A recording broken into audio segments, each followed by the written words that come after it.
So hello everyone, मैं शनि और स्वागत है आप सभी को डबल एस स्टडी ग्रुप में। तो आज मैं इसमें आपको रिवीजन करवा रही हूँ नरेशन की, यानी डायरेक्ट टू इनडायरेक्ट। तो डायरेक्ट को कैसे इनडायरेक्ट में कन्वर्ट करते हैं वो देखते हैं। तो सबसे पहला रूल है चेंज इन पर्सन, और दूसरा चेंज इन पर्सन में क्या करेंगे, ये जो फर्स्ट है पहला पर्सन को सब्जेक्ट के अनुसार बदलेंगे, दूसरा को ऑब्जेक्ट के अनुसार, तीसरा को नो चेंज। पहला पर्सन क्या है, आप देख रहे हैं ऊपर टेबल बना हुआ है। तो पहला पर्सन आपका क्या है, आई बी फर्स्ट है, तो सारा यहाँ से यहाँ तक आपका फर्स्ट पर्सन है। तो इसको आप बदलेंगे सब्जेक्ट के अनुसार। ये सेकेंड पर्सन है, इसको बदलेंगे आप ऑब्जेक्ट के अनुसार, और थर्ड पर्सन को आप नो चेंज करेंगे। तो यहाँ इसका मतलब है नो चेंज। अब आप देखेंगे दूसरा है चेंज इन टेंस। टेंस में क्या करेंगे, आप प्रेजेंट इंडेफिनिट टेंस को पास्ट इंडेफिनिट में बदलेंगे, और प्रेजेंट कॉन्टिन्यूस टेंस को पास्ट कॉन्टिन्यूस में, और प्रेजेंट परफेक्ट को पास्ट परफेक्ट में। सेम उसी रूल से प्रेजेंट परफेक्ट कॉन्टिन्यूस को पास्ट परफेक्ट कॉन्टिन्यूस में, सिंपल पास्ट को पास्ट परफेक्ट में, पास्ट कॉन्टिन्यूस को पास्ट परफेक्ट कॉन्टिन्यूस में, पास्ट परफेक्ट और पास्ट परफेक्ट कॉन्टिन्यूस को नो चेंज करेंगे। सेल विल उसी तरह शुड वुड में बदलेगा, कैन कुड में, मे माइट में, am is are was were में, हैज़ हैव हैड में बदल जाएगा। तो आई होप कि आप ये समझ गए हैं कि कैसे बदल रही है। और आप देखेंगे सेम, इधर देखें क्या है, जो है कुड, कुड है, वुड है, शुड है, माइट है, ये सडनली नो चेंज होगी। अब जनरली आपको देखना क्या है कि कन्वर्ट कैसे करते हैं, तो ध्यान से सुनना है। ये जो आप देख रहे हैं ये क्या है आपका, ये आपका है, ये जो आप देख रहे हैं ये आपका सेंटेंस है। सेंटेंस क्या है कि अगर इस तरफ इन्वर्टेड कॉमाज के बाहर ये सेंटेंस अगर किस में, ये सेंटेंस अगर प्रेजेंट और फ्यूचर टेंस में हो, किस में, प्रेजेंट और फ्यूचर टेंस में, तो बेटा इसमें जो परिवर्तन होगा वो सिर्फ किस में होगा, चेंज इन पर्सन होगा, पर्सन्स में चेंज होगा, और अदर पार्ट्स ऑफ स्पीच में चेंज होगा, बाकी टेंस में परिवर्तन नहीं होगा। तो आप इसमें क्या करेंगे, सिर्फ पर्सन चेंज करेंगे और other parts of speech change करेंगे। जैसे देखते हैं, ही सेज है और इसको आप टोल्ड में बदल देंगे। जैसे टोल्ड सेज है तो टेल्स में बदलेंगे। जैसे लिखेंगे ही, और सेज को क्या बदल देंगे, टेल्स। एस ए एस लगाए इसलिए एस ए एस लगाएंगे। टेल्स के साथ बेटा टू नहीं लगता है, तो आपको लगाना क्या है, मी। और इसको इन्वर्टेड कॉमाज के बदले यहाँ डैट का प्रयोग करेंगे। अब आई, आई कैसा पर्सन है, आप इधर देखेंगे कि आई कैसा पर्सन है। तो आई है आपका फर्स्ट पर्सन। यहाँ लिखा हुआ है कि फर्स्ट पर्सन से जो बदलेगा वो सब्जेक्ट के अनुसार बदलेगा। अब कौन सा सब्जेक्ट है देखते हैं। चलिए आप इधर देखिए कि सब्जेक्ट क्या है, तो आई है। आई फर्स्ट पर्सन यानी कि सब्जेक्ट के अनुसार, तो ही के अनुसार बदलेगा बेटा। तो यहाँ क्या हो जाएगा, ही। अब ही के साथ तो एम सूटेबल नहीं है, तो ही के साथ क्या सूटेबल है, इज। अब योर, योर कैसा पर्सन है, सेकेंड पर्सन। सेकेंड पर्सन कैसे बदलेगा, ऑब्जेक्ट के अनुसार। आप बेटा टेबल देख सकते हैं कि सेकेंड पर्सन ऑब्जेक्ट के अनुसार बदलेगा। तो योर है, तो आप यहाँ आए दिखाते हैं आपको। जैसे देखिए लिखा हुआ है कि सेकेंड पर्सन से जहाँ भी रहेगा उसको ऑब्जेक्ट के अनुसार बदलेंगे। सेकेंड पर्सन है क्या, यू। यू में अब योर है आपका। अब योर के सामने ही आप जाएँ, मी के सामने वाला क्या आ रहा है, तो मी के सामने माई आ रहा है। तो यानी कि योर में आपका क्या हो जाएगा, इधर यहाँ पे आपका हो जाएगा माई, और फ्रेंड का तो फ्रेंड ही रहने देंगे। उसके बाद इनमें क्या दे देंगे, फुल स्टॉप।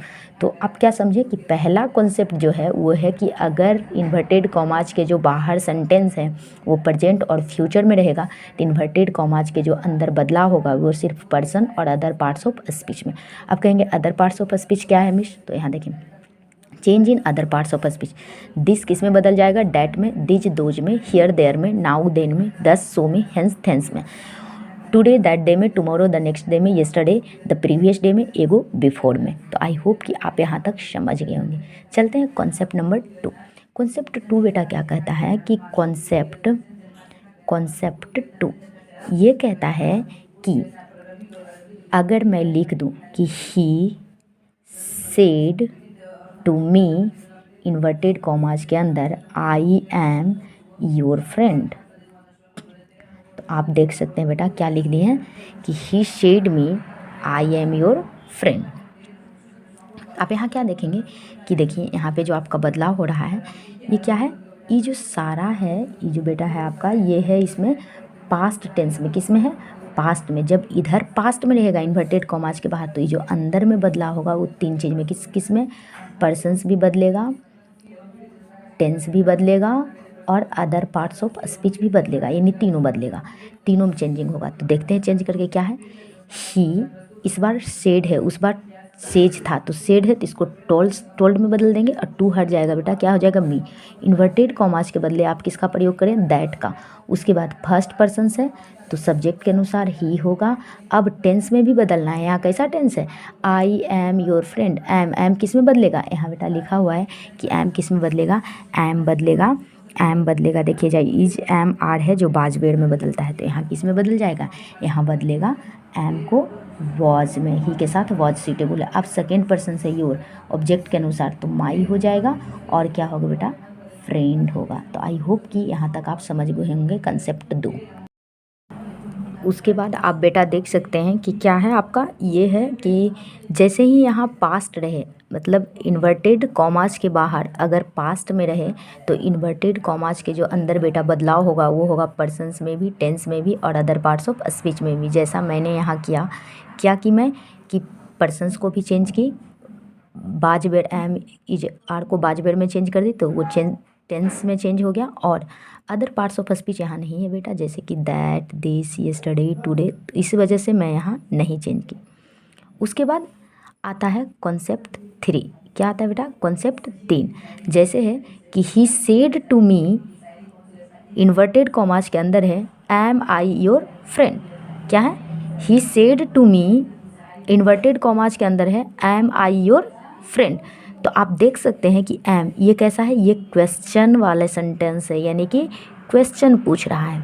तो जैसे ही जब ऐसा सेंटेंस आपको इन्वर्टेड कॉमास के अंदर देखने को मिले बेटा, तो करना क्या है, इसको चेंज करने के लिए मैं बताती हूँ कि आप लिखेंगे ही, इसको डायरेक्ट इनडायरेक्ट में कन्वर्ट करेंगे ही।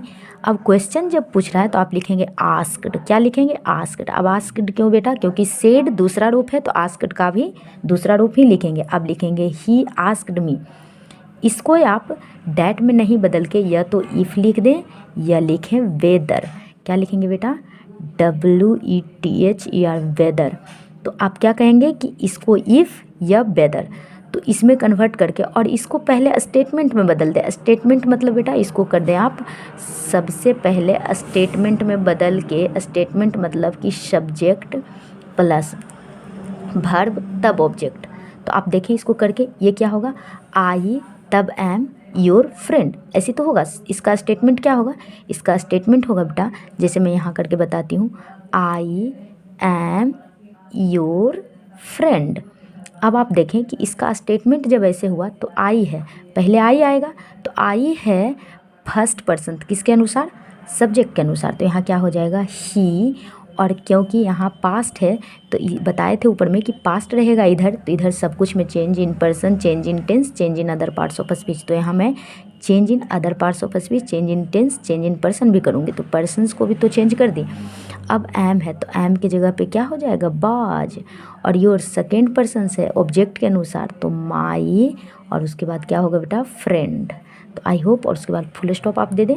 तो आई होप कि आप समझ गए होंगे कि जब क्वेश्चन जैसे इन्वर्टेड कॉमास के अंदर क्वेश्चन वाले सेंटेंस रहेंगे तब हम क्या करेंगे, तो इधर जो रूल रहता है वो तो लगाएंगे, लेकिन सेड को आस्क में बदल देंगे और इन्वर्टेड कॉमास को हटाने के बाद इफ़ या वेदर का प्रयोग करेंगे। तो आई होप कि बेटा आप यहाँ तक समझ गए होंगे। चलते हैं दूसरे। तो आप देख रहे हैं कि बेटा यहाँ पे जो कॉन्सेप्ट 4 है वो ये कहता है कि he said to me how am I your friend. अब यहाँ ऊ इज एम आर जो बाहर रहता था, अब हाउ आ गया, यानी WH फैमिली आ गया, WH फैमिली। अब आप यहाँ देखेंगे बेटा कि WH फैमिली को कैसे कन्वर्ट कर रहे हैं, ध्यान से देखना है। इधर तो पास्ट टेंस आ गया तो इधर वाले चेंज सारे होंगे, रूल जो चेंज हो रहे हैं। इसको क्या लिखेंगे, जब WH भी फैमिली रहेगा तो इसको भी लिखेंगे ही। सेड को बेटा आस्क्ड में बदल देंगे, किस में बदलेंगे, आस्क्ड मी। और इसको जब हटाने लगेंगे तो जो यहाँ है WH फैमिली उसी को यहाँ लिखेंगे, यानी हाउ ही लिखेंगे। ये इन्वर्टेड कॉमास को हटाएंगे तो हाउ लिखेंगे। अब इसको स्टेटमेंट में बदल दो, स्टेटमेंट मतलब सब्जेक्ट पहले, वर्ब बाद में, ऑब्जेक्ट उसके बाद। तो आई एम योर फ्रेंड होगा इसका स्टेटमेंट बेटा। तो आई पहले आएगा तो आई सब्जेक्ट के अनुसार तो हो जाएगा ही, और इसमें वॉच, योर की जगह होगा माई, और क्या होगा बेटा, फ्रेंड। तो आई होप कि आप समझ गए होंगे कि कैसे कैसे बदला रहा है। अगर इन्वर्टेड कॉमास के अंदर जो सेंटेंस है बेटा वो रहेगा WH फैमिली के साथ, तो इन्वर्टेड कॉमास हटाने में सिर्फ वही WH फैमिली को लिख देंगे, बाकी कुछ नहीं लिखेंगे। अब आते हैं बेटा कॉन्सेप्ट नंबर 5। यहाँ है he said to me, please help me. अगर इन्वर्टेड कॉमास के अंदर आपको अगर ये स्वीकार रहे कि यहाँ पे या तो प्लीज है, रिक्वेस्ट है, ऑर्डर है, कमांड है या ऑर्डर, कमांड या आस्क्ड, कुछ भी, मतलब क्वेश्चन टाइप से नहीं बल्कि आस्क्ड पूछ रहे हैं इसमें, लाइक हेल्प करो मेरी, ऐसे टाइप से, तब आप कैसे बनाएंगे तो याद रखना।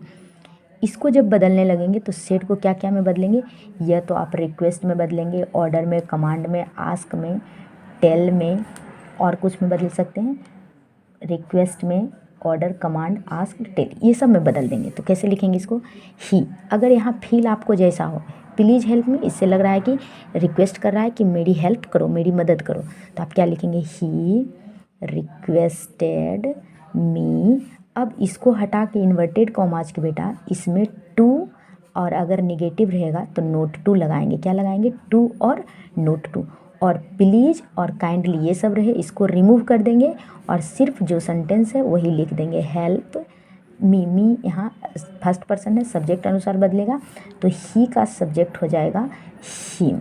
तो आई होप कि बेटा समझ गए होंगे कि जैसे जैसे सेंटेंस बदल रही है, इसमें 4-5 कॉन्सेप्ट है, आप पढ़ लेंगे तो आपको समझ में आ जाएगा कि ही रिक्वेस्टेड मी, और इस इन्वर्टेड कॉमास को किस में बदलेंगे, टू और नोट टू में। अगर जिसमें अब नोट टू कहाँ लगाएंगे मिस, तो ध्यान से सुना, यहाँ रहेगा please do not help me, तो यहाँ उसके लिए डू नॉट, यानी नोट यहाँ लग गया तो यहाँ लगाएंगे not to help he, direct वही। समझ में आ गया, आई होप कि आप समझ गए होंगे। अब बेटा नीचे चलिए, अगर एक्सक्लेमेटरी रहेगा सेंटेंस में, जैसे रहेगा तो हर्ष खुशी के लिए एक्सक्लेम्ड विथ जॉय लिखेंगे, दुख शोक के लिए एक्सक्लेम्ड विथ सॉरो, और वही लाइक आश्चर्य के लिए एक्सक्लेम्ड विथ सरप्राइज, और क्रोध के लिए एक्सक्लेम्ड विथ एंगर, मतलब क्रोध, प्रशंसा के लिए एक्सक्लेम्ड विथ अप्लाउज।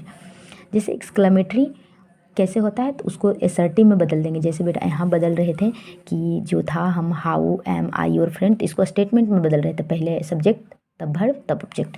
तो ही यहाँ भी एक्सक्लेमेटरी को जब हम इसमें बदलेंगे एसर्टिव सेंटेंस में, तो पहले सब्जेक्ट वर्ब उसके बाद ऑब्जेक्ट। जैसे देखें, what a beautiful girl she is, exclamation लग गया, तो इसको जब हम सिंपल सेंटेंस में बदलेंगे तो होगा सबसे पहले subject, she is very beautiful girl. तो आई होप कि कैसे एक्सक्लेमेशन को बदल रहे हैं, जैसे आप एग्जाम्पल से समझेंगे बेटा। जैसे आप देखें एग्जाम्पल क्या है, देखें जैसे मैंने लिखी कि the headmaster said, inverted commas है, alas Gandhi ji is no more. आप देख रहे हैं कि the headmaster said alas Gandhi ji is no more, यहाँ आपका क्या आ गया, एक्सक्लेमेशन आ गया। अल्लास से बेटा दुख की व्यक्त होती है, किससे होती है, दुख की। अल्लास जो है आपका ये दुख व्यक्त करता है, तो आप यहाँ क्या लिखेंगे, दुख के लिए। मैं यहाँ जैसे लिख दी थी कि दुख के लिए जो आप लिखेंगे, यहाँ लिखी थी कि दुख शोक के लिए जो लिखेंगे एक्सक्लेम्ड विथ शोरो, तो यहाँ क्या लिखेंगे कि द हेडमास्टर था तो लिखें the headmaster exclaimed with sorrow. अब लिखें इसके, जब इसका इन्वर्टेड कॉमा हटाएंगे बेटा तो इसके लिए डैट लगाएंगे। उसके बाद सब्जेक्ट है गांधी जी, तो गांधी जी द हेडमास्टर के हिसाब से नाम ही है तो नाम ही लिख देंगे गांधी जी। और उसके बाद क्या है, इज, इधर क्या है, सेड यानी पास्ट है तो इधर टेंस भी बदलेगा, तो इज किस में बदल जाएगा, वॉज में, और नो मोर जो है वही रहने देंगे। तो समझ में आ गया बेटा कि आपको इसी 5-6 सेंटेंस एग्जाम में देखने को मिलेंगे। तो आई होप आप लोग अगर समझ गए होंगे और अच्छे से, और वीडियो चाहते हैं आप अदर ग्रामर के टॉपिक पे, तो आप ज़रूर कमेंट में लिखना, खासकर क्लास 12th वाले स्टूडेंट के लिए, और जो ऐसे भी जो 10th 9th ये सब भी पढ़ना चाहते हैं तो आप पढ़ सकते हैं इसे, लेकिन कमेंट में ज़रूर बताना कि हाँ मिस समझ गए। और